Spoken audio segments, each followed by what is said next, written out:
वो 10 मिनट जब आज से 105 साल पहले अंग्रेजी हुकूमत ने पंजाब में त्योहार को नरसंहार में बदल कर रख दिया था।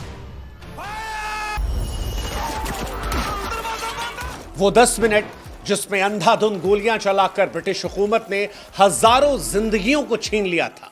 वो 10 मिनट जब पूरा हिंदुस्तान सहम गया था, जब खून से पूरा पंजाब लहूलुहान हो गया था, जब मौत भी जिंदगी की भीख मांगने लगी थी, जब धरती ने इंसानी लाशों से अपनी कोख को ढक लिया था, जब मौत अपनी बेरहमी पर फपक फपक कर रो पड़ी थी और जब दर्द का अंत हो गया था, क्योंकि उस 10 मिनट के बाद कोई बचा नहीं था।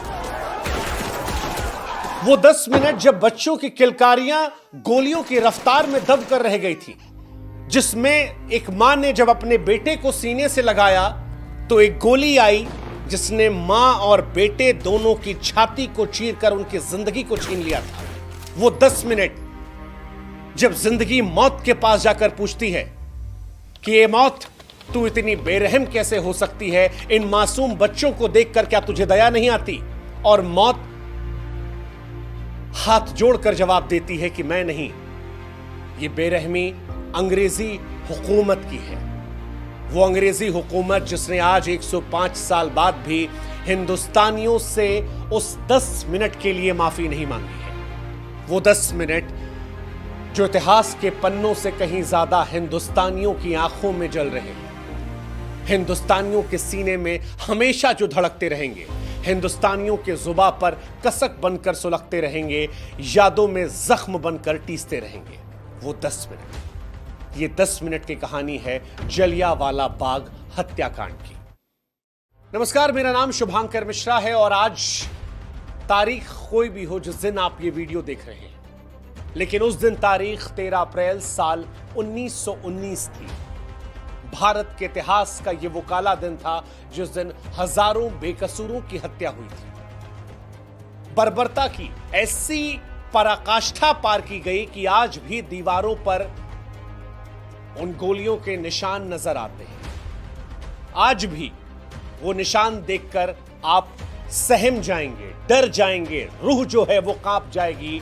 ऐसी कहानी है उस जलियांवाला बाग कांड की, उस 10 मिनट की कहानी जब हवा में खून जम गया था, जब जनरल डायर के आदेश पर बेतहाशा गोलियां चल रही थी।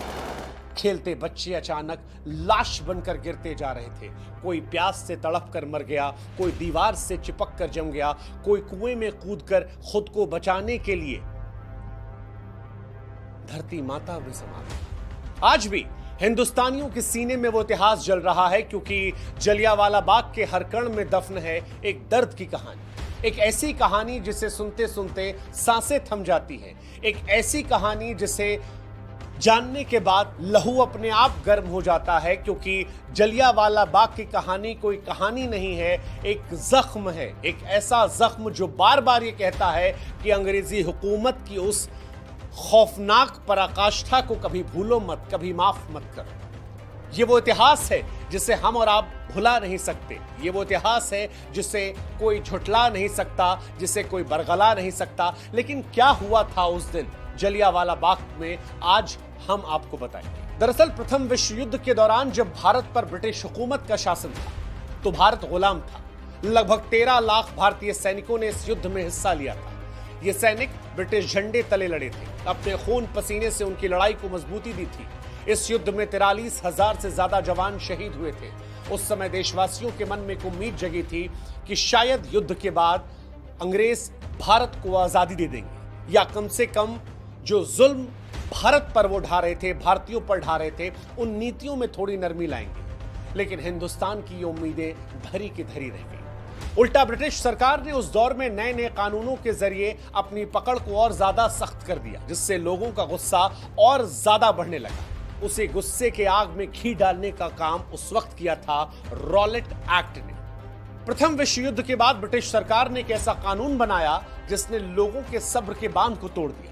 ब्रिटिश जज सिडनी रॉलेट की अगुवाई में रॉलेट एक्ट नामक कानून साल 1918 में तैयार हुआ और 1919 में लागू कर दिया गया। इस कानून के तहत ब्रिटिश हुकूमत के खिलाफ अगर कोई भी आंदोलन होगा तो उसे उस दौर में देशद्रोह माना जाएगा। इस एक्ट के तहत लोगों को बिना वारंट के गिरफ्तार करने की इजाजत दी गई थी। बिना मुकदमे के उन्हें 2 साल जेल में रखने की ताकत दी गई थी। इस क्रूर कानून ने पूरे देश में विरोध की चिंगारी को सुलगा दिया था। खासतौर पर पश्चिम बंगाल और पंजाब जैसे राज्य अंग्रेजों के सामने खुलकर सामने आने लगे थे। पंजाब में इस कानून का जबरदस्त विरोध हुआ। उस समय के बड़े नेता डॉक्टर सैफुद्दीन किल्चू और डॉक्टर सत्यपाल लोगों को एकजुट कर रहे थे, लेकिन अंग्रेजों ने गिरफ्तार कर लिया। इस गिरफ्तारी ने लोगों के गुस्से को भड़का दिया। जनता सड़कों पर उतर आई, अपने नेताओं की रिहाई की मांग करने लगी।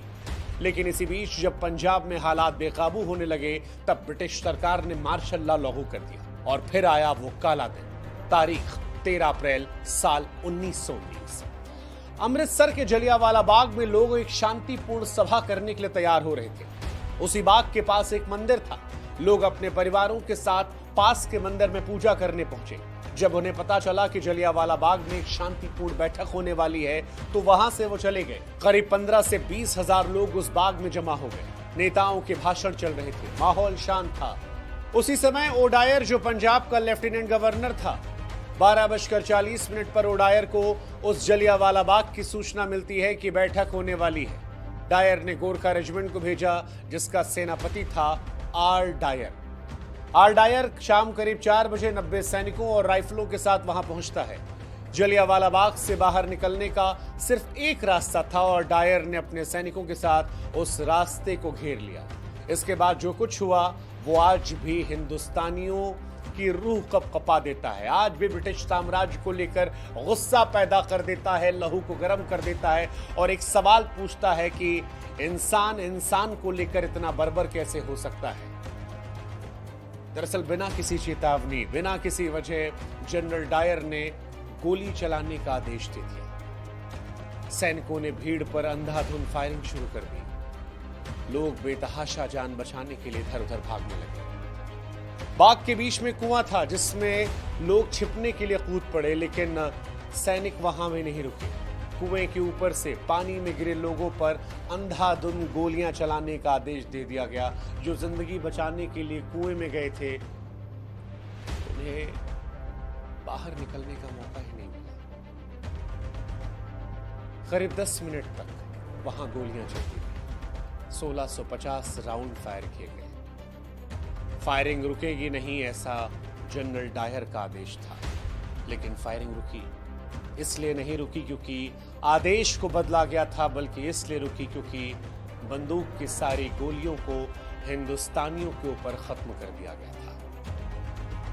अगले दिन उस कुएं से सैकड़ों शव निकाले गए। पूरा बाग खून से लाल हो चुका था। चारों तरफ सिर्फ लाशें, खून की बूंदें और लोगों की चीख। आधिकारिक रिपोर्ट में कहा गया कि उस रोज 371 लोग मरे थे। लेकिन उस दौर के लोग ये कहते हैं कि मरने वालों की संख्या हजारों में थी। हजारों को मार दिया गया था, क्योंकि वो अंग्रेजी हुकूमत के एक आदेश के खिलाफ उस बाग में इकट्ठा हुआ था। हजारों को मौत के घाट सुला दिया गया था। उन हजारों में बूढ़ी औरतें, मर्द, औरत और कई मासूम बच्चे थे। 8 महीने के बच्चे, 10 महीने के बच्चे, साल 2 साल के बच्चे, जिन्हें अंग्रेजी हुकूमत ने खत्म कर दिया। अगर आप जलियांवाला बाग गए हैं तो आपको आज भी वहां पर वो निशान नजर आएंगे और आपको जानकर हैरानी होगी कि अंग्रेजी हुकूमत ने आज तक इसके लिए माफी नहीं दी। खैर, इतना बड़ा कांड हुआ तो अंग्रेजी हुकूमत पर सारी दुनिया थू थू करने लगी। इसके बाद बनाया गया हंटर कमीशन। इस नरसंहार की जांच के लिए साल 1919 के अंत में हंटर कमीशन बनाया गया।